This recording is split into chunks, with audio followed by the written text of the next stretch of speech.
បងប្អូនក្មួយៗទាំងអស់គ្នាសុខសប្បាយដែរឬទេមួយរយៈនេះអត់សូវបានចេញវីដេអូនិយាយទៅវីដេអូច្រើនណាប៉ុន្តែចេះខ្ជិលកាត់ចឹងណាឥឡូវនឹងខ្ញុំដូចថា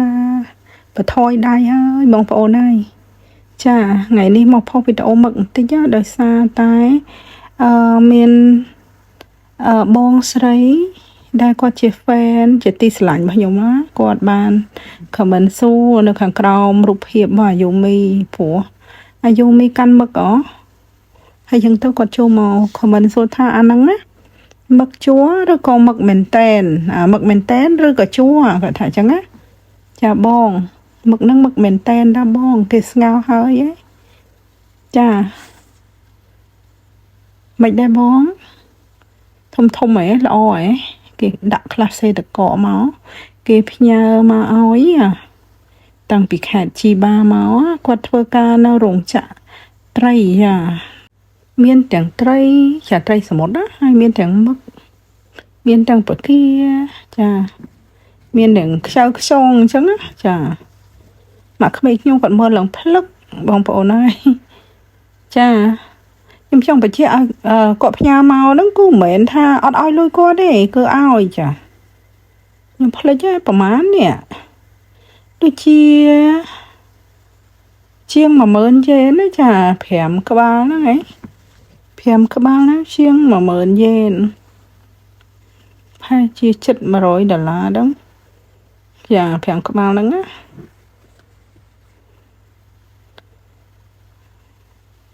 បងប្អូនមើលល្អហ៎អានេះគឺមឹកជប៉ុនសុទ្ធសាធបងប្អូនអត់មានមឹកនាំចូលនាំអីទេនៅប្រទេសនេះគឺជាប្រទេសដែលហុំព័ទ្ធដោយទឹកសមុទ្រចានិយាយទៅពណ៌ស្រស់ល្អហើយទំហំវាល្អទៀតទេគេនេះស្រស់ឬក៏ស្ងោរខ្ញុំមិនដឹងទេប៉ុន្តែពីខាងក្រុមហ៊ុនគេស្ងោរមកចឹងស្រាប់ចឹងណាហើយខ្មែរយើងដែលគាត់ធ្វើការនៅហ្នឹងគាត់ជួយទិញឲ្យចឹងណាបានន័យថាខ្មែរយើងគាត់ជាសុខាកម្មធ្វើការនៅរោងចក្រត្រីនៅក្នុងខេត្តជីបាហ្នឹងហើយគាត់យើងស្គាល់គាត់អញ្ចឹងទៅយើងប្រាប់គាត់ទៅគាត់ជួយទិញពីខាងរោងចក្ររបស់គាត់ឲ្យអញ្ចឹងណាហើយមានក្មួយប្រុសម្នាក់ទៀតម្នាក់ផ្សេងទៀតណាគាត់ឲ្យត្រីចានេះត្រីស្ពង់ចាត្រីស្ពង់ស្រុកជប៉ុននេះរាងវែងបើត្រីស្ពង់ស្រុកខ្មែរវារាងដូចថាខ្លីៗអញ្ចឹងណាវាខុសសមុទ្រខុសគ្នាអញ្ចឹងហីហើយអានេះដៃមឹកដែរចាមិនមែនដៃមឹកទេនេះដូចជាដៃមឹកធំដែរប៉ុន្តែដូចជាមឹកកំប៉ុងចាខ្ញុំមិនដឹងថាមឹកអីប៉ុន្តែនេះមិនមែនដៃមឹកយៈដៃមឹកយៈវាធំអានេះមិនមែនដៃមឹកយៈណាចាគាត់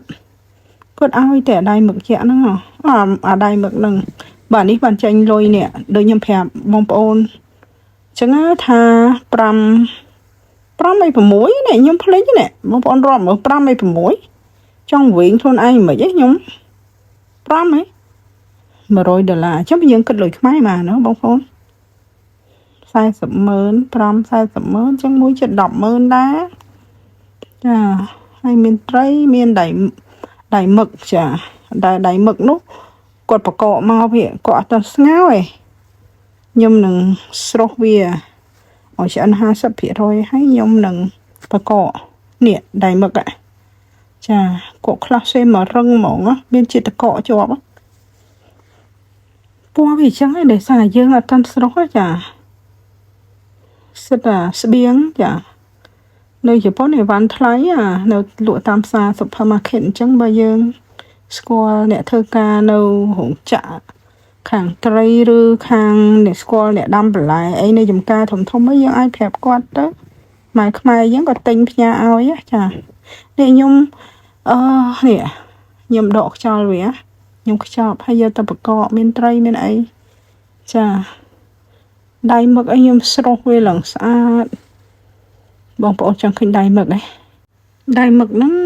គាត់បកកមកអញ្ចឹងខ្ញុំយកវាមកស្រុះតែខ្ញុំអត់ស្រុះឆ្អិន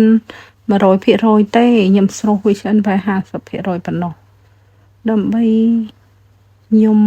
ធ្វើការបកកវាចាអញ្ចឹងខ្ញុំស្រុះហើយខ្ញុំលាងទៀតណាបងប្អូន ហើយយើងឃើញទឹកពណ៌ខ្មៅចឹងដោយសារតែធម្មតាទេមឹកវាមានអាសបកវាអាស្បែករបស់វារៀងខ្មៅចឹងណាអញ្ចឹងដល់ពេលលាងយើងបូតយើងហូតមកលាងឲ្យស្អាតមកចាបូតវាមកខ្ញុំមិនដឹងថានឹងដៃមឹកពីងពីងឬក៏ដៃមឹកមឹកកំពងទេបងប្អូនប៉ុន្តែមើលវាដៃវាអញ្ចឹងណាខ្ញុំស្រោះឆ្អិន 50% គឺអញ្ចឹងខ្ញុំនឹងច្រកវិចខ្ចប់វាយកទៅទុកបកកទៅការឆាយើងដកចេញមកដាក់ឆាណាឬក៏យើងចង់អាំងយើងប្រឡាក់វាអាំងម្ដងទៀតទៅពណ៌ឆ្ងាញ់ណា